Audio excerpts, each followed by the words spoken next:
Para abrir un proyecto hemos dicho que le vamos a llamar primer día.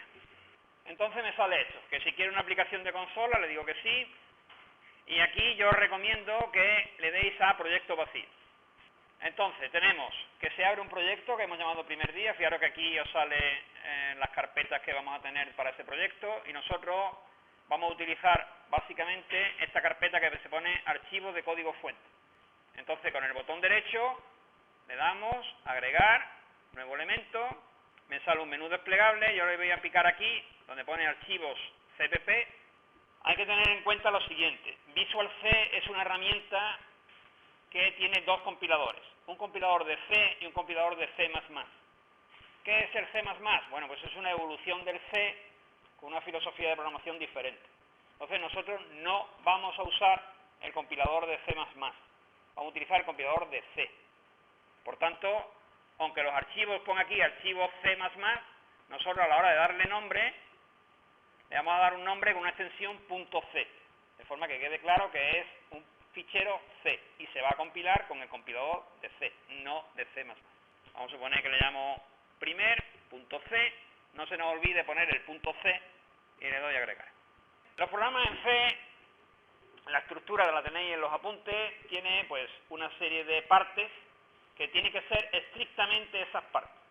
Lo primero que nosotros tenemos que aprender cuando hacemos un programa en C o en cualquier lenguaje es que la sintaxis de los lenguajes de programación, por decirnos finamente, es muy puñetera. Es decir, tiene que estar todo en su sitio y todo perfecto en orden. Yo siempre pongo aquí el ejemplo de que escribir en un lenguaje de programación es algo parecido a lo que hacemos en castellano cuando construimos una frase. En castellano, cuando construimos una frase, decimos: el niño juega con la pelota en el jardín. Tiene que ser en ese orden. Hombre, los lenguajes naturales permiten otras posiciones. Por ejemplo, en el jardín con la pelota juega el niño.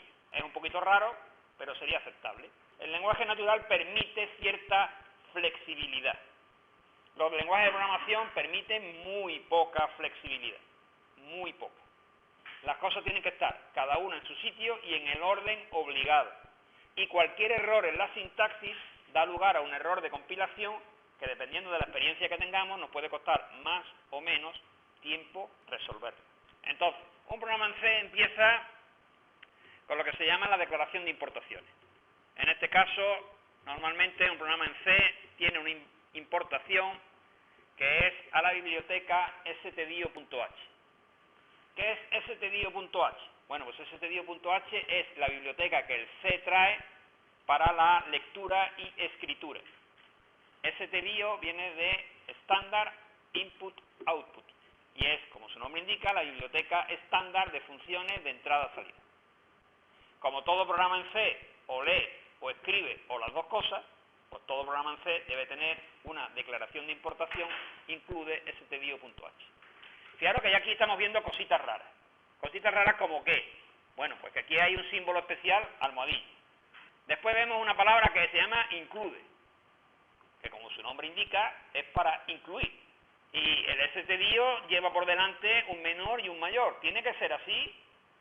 Y tiene que ir en la primera sentencia, en la primera. ¿Por qué? Porque en el orden que deben de ir las cosas en un programa en C, lo primero es la declaración de importación. Vamos a mirar cuál es el problema.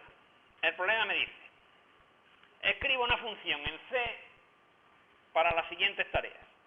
Lea y devuelva un valor entero.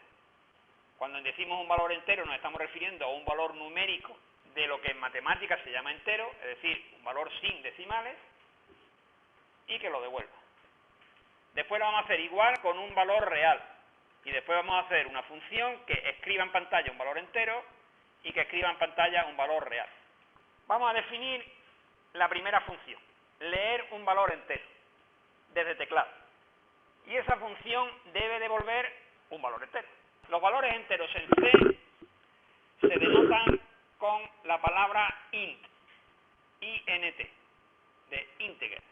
Int es el tipo que en C significa un valor entero. Entonces, cuando yo tengo una función que devuelve un valor entero, yo voy a decir int, ¿qué nombre le ponemos a la función? Le ponemos, por ejemplo, leentero. Tenéis en los apuntes que puede definir un identificador. Un identificador en C es una sucesión de letras o dígitos o carácter de subrayado o carácter de dólar, solo esos, pero empezando por letra o carácter de subrayado.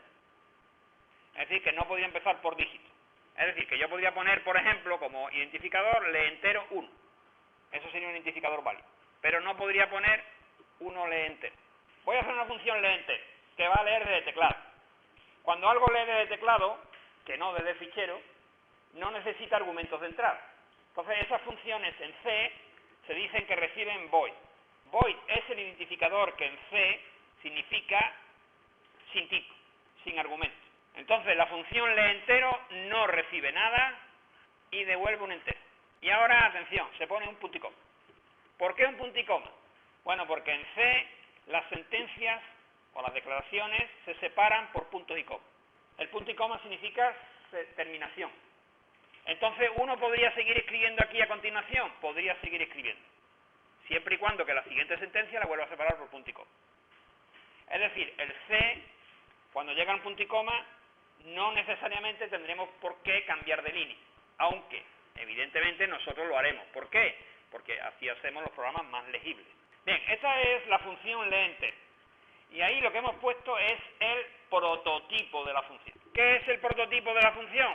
Bueno, pues el prototipo de la función es cómo se llama, qué recibe y qué devuelve.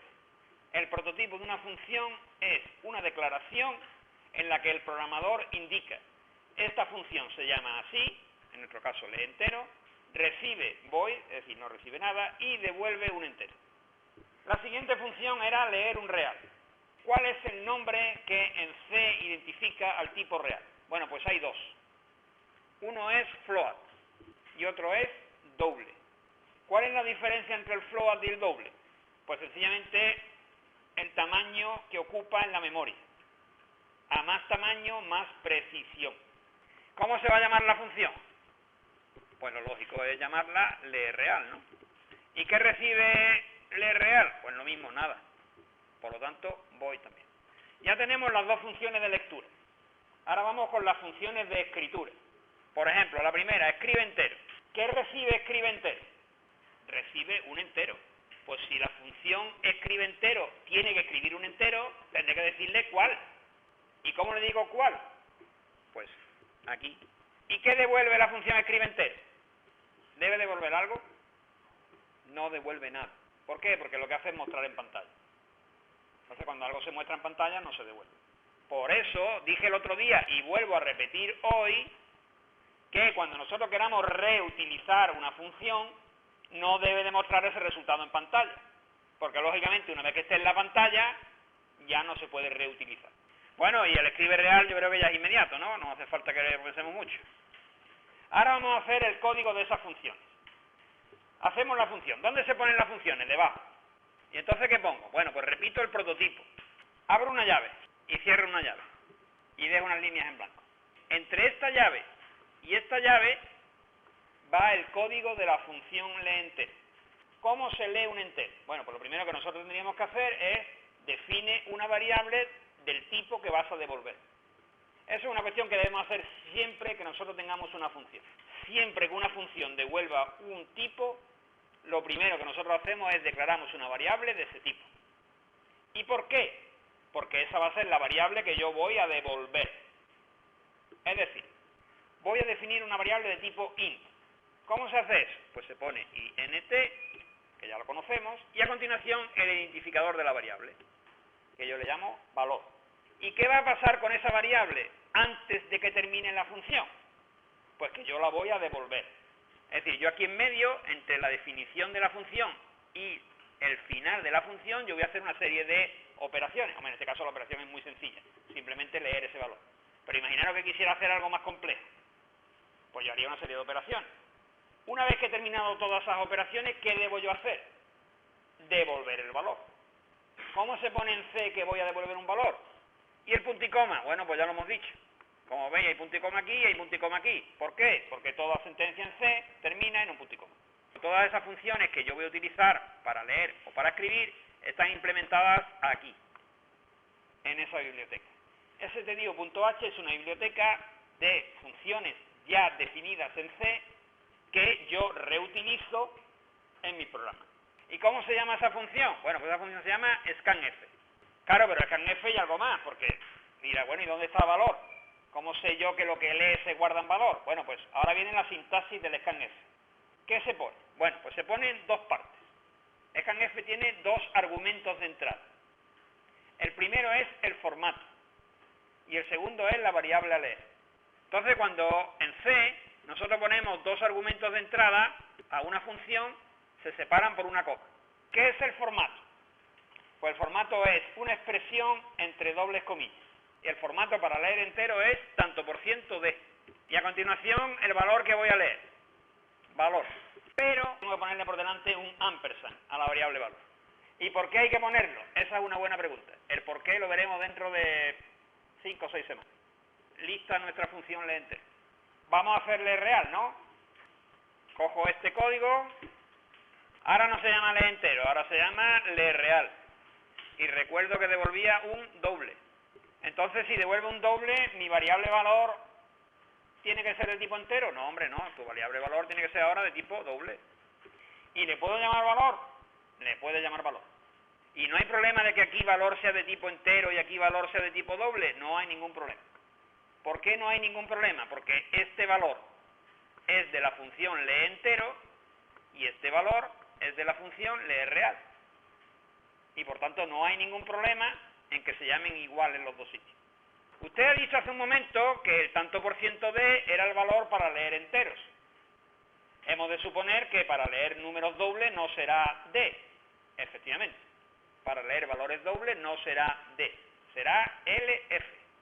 Si en vez de doble hubiéramos puesto float, en vez de poner LF hubiéramos puesto F.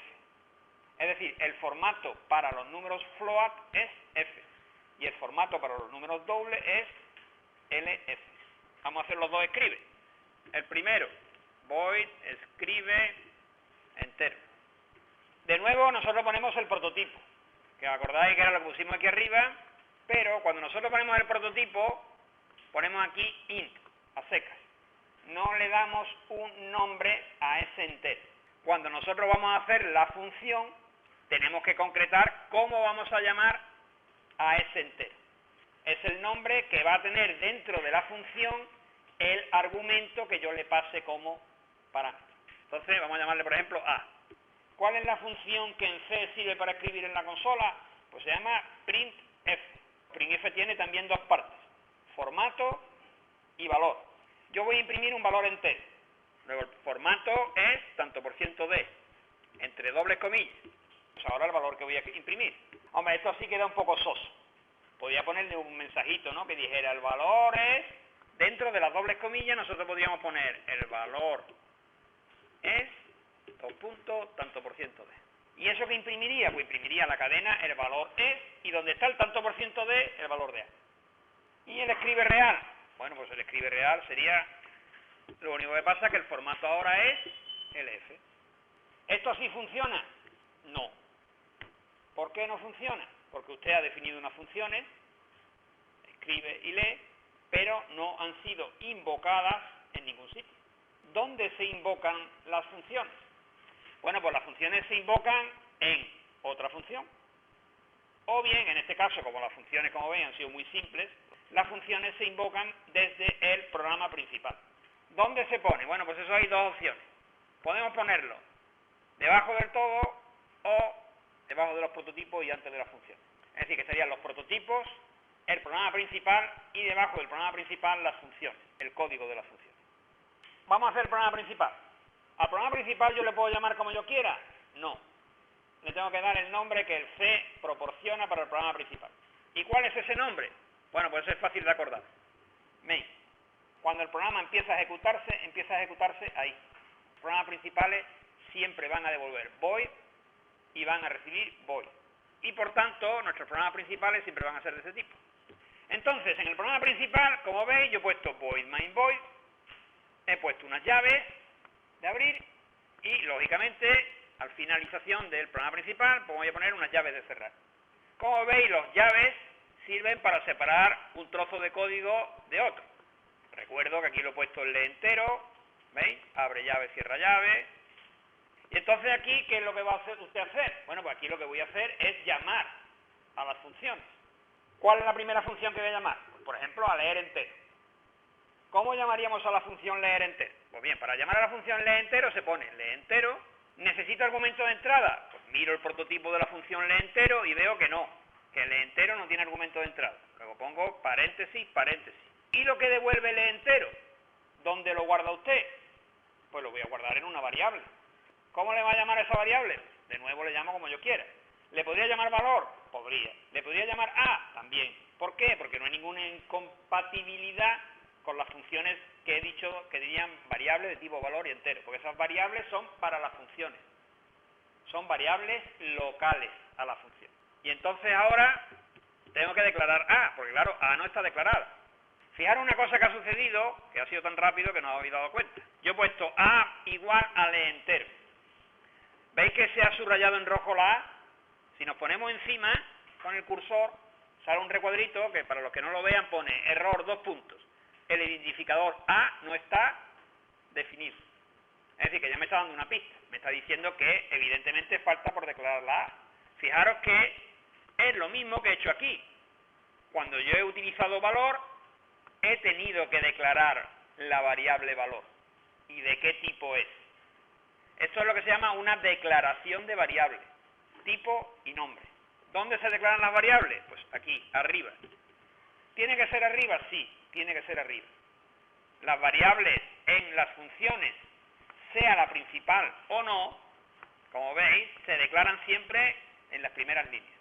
Si hubiera más, aquí a continuación, una detrás de otra. Entonces, ¿qué hace leer entero o lee entero? Bueno, pues lo que hace es lee una variable y la guarda en A. Vamos a leer un real. Y ahora, ¿qué devuelve lee en real? Un doble. Luego, esto tiene que asignarse a una variable doble. Por ejemplo, x. Por ejemplo, x. ¿Qué tiene usted que definir la x? Evidentemente, doble x. Ya he leído dos variables, a y x. ¿Qué voy a hacer con ellas? No sé, alguien puede decir, bueno, pues vamos a suponer que coges la a y la incrementas en 1. A igual a a más 1. ¿Con la x qué voy a hacer? Bueno, pues la x, por ejemplo, voy a multiplicarla por 2.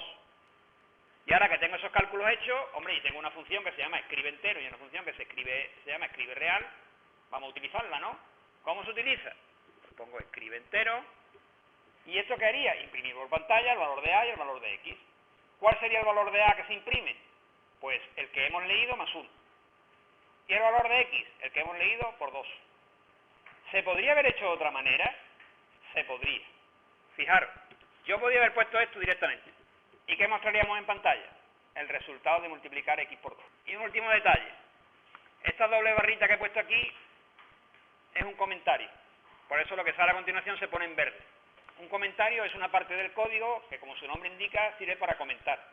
Y que evidentemente es ignorada por el compilador. Es decir, que yo podría poner aquí como esto es equivalente a